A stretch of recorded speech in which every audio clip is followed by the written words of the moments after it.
Hi, this is Liz from Imagineer. This is the next video in our series of videos to introduce the templates that we have available via Imagineer.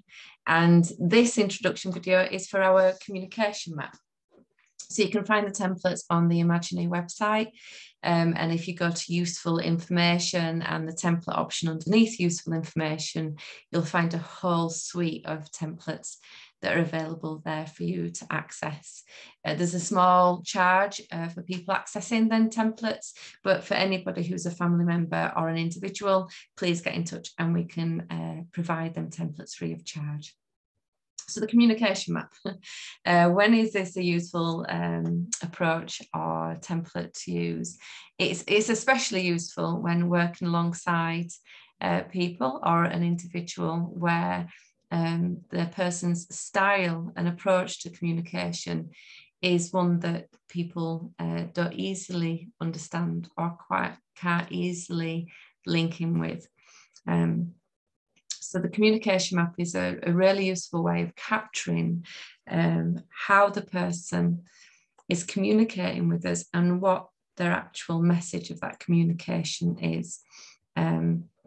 So the information that you capture on a communication map can be really useful for anybody new getting to know the person, or even for people that are part of a person's life for a short period of time. It might be somebody who's getting involved to do an assessment, or it might be somebody who's getting involved to do some transition or planning work.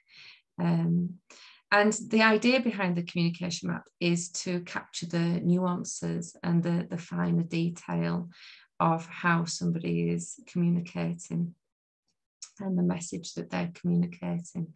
In our practice, what we've quite often seen is that somebody's behaviour is misinterpreted, and it's the behaviour that's responded to rather than the core message of what the person is communicating by that behaviour.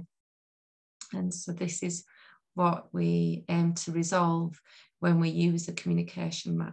So it's a real opportunity to actually capture them real subtleties of communication. It might be a slight change in gesture, posture, skin tone, that we see in the subtleties of how somebody's responding to a situation.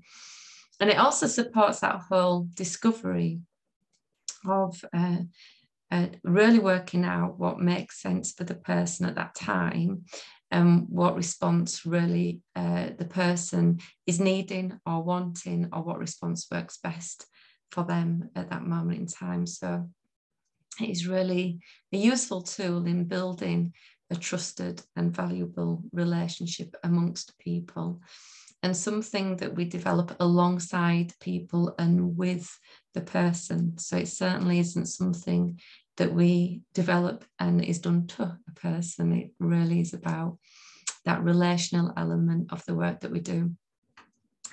Also, the content of a communication map can be really useful in some of the formal processes that people might have to go through at certain times in their life. So say, for instance, somebody has a big decision to make, maybe around where they live or how they're supported or the care and treatment that they receive.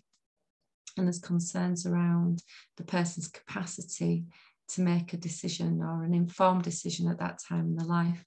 The content of a communication map can be invaluable at that point in people who are supporting the person to make a decision, adopting and leaning into a communication method and style that works for the individual, and making sure that the person is fully involved in conversations and any decision making that's about their life. So we've implemented and utilised this approach in so many situations, in so many instances, and have first-hand experience of seeing the difference it makes in how an individual experiences a life, experiences the support around them, and can lead to much better outcomes than perhaps previously were experiencing. So it's there.